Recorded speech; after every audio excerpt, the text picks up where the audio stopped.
Hala, Gagi, adik ako. Nakulagot ako sa mga pulis nito. Anong gagawin ko? Alam ko na. Kailangan ko magpanggap bilang pulis para hindi nila ako mahuli.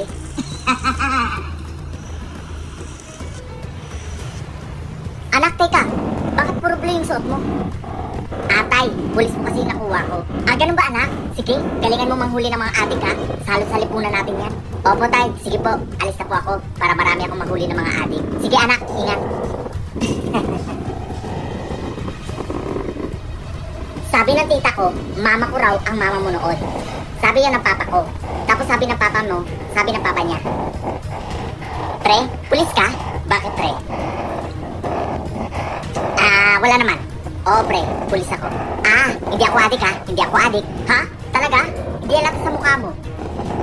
Tsaka, ano yun nasa bulsa mo? Ay, tawas to pre. May anghit kasi ako. Ganun ba? Kala mo ang dami mong palusot adik ka. Sakto gabi na, nagkalat ang mga adik. Hoy ikaw! Takbo, nandiyan na yung mga... Hoy ikaw! Sinisingot mo pa yung plastic ha? Aray. Tara na, magsitakbuhan na Hoy ikaw! Nandiyan na yung mga pulis. Malala ka na! Takbo na! Pulis! Pulis! Pulis! na tayo! Agoy! Saan tayo pupunta? Agoy! Kala nyo nagkakalat kayo paggabi mga adik kayo. O anak, nandiyan ka na pala. Opo tay. Ano, marami ka ba napatay ng mga adik? Opo tay, napakarami ko napatay na adik. Good job anak. Anak, meron pala akong ipapaharap sa'yo, si Don Emilio. Don Emilio? Oo anak, siya ang leader ng mga adik, kaya kailangan mo siyang mahuli. Sige po tay.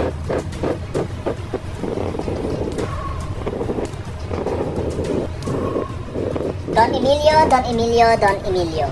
Nandito ka lang pala. Ha? Sino ka? Ba't mo ko kilala? Hindi ko na kailangan magpakilala pa.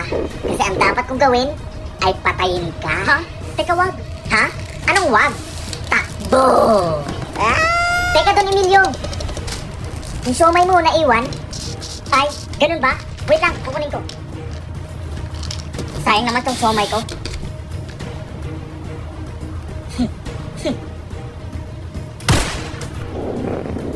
Kala mo leader ka pala ng mga adik. Atay, aalis na po ulit ako kasi marami pa akong huli ng mga adik. Sige anak. Pero, teka, ba't parang okay ka lang ba anak? Puyat ka ba? Ano ka ba tay? Okay lang ako. Pumapogi lang yung anak mo. Sige anak, mag-iingat ka ha. Sige po tay.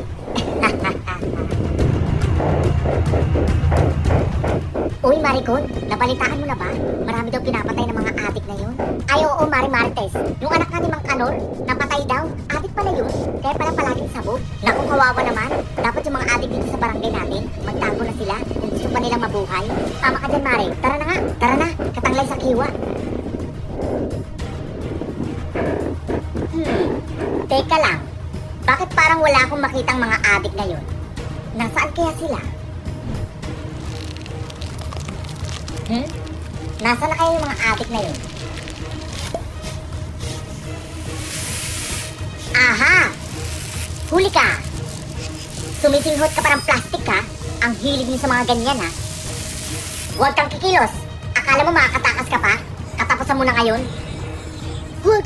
Huwag po! Ton! Itigil mo yan! Alam mo bang mali ang ginagawa mo? Hulihin mo lang, huwag mong patayin. Bahala ng batas sa kanila. Huwag kang makialam, tol.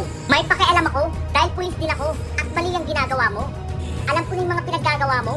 Marami kang pinatay nang walang kalaban-laban. Dapat lang silang patayin. So, ibig sabihin, dapat ka rin patayin. Anong sabi mo? Huwag ka na magmaang-maangan pa. Sa katunayan, meron akong warrant of arrest sa'yo. Alam ko na ikaw ang drug lord at protector. Tol, baka pwede nating pag-usapan to. Alam mo, dahil sa ginagawa mo, dinudungisan mo ang hanay ng mga kapulisan.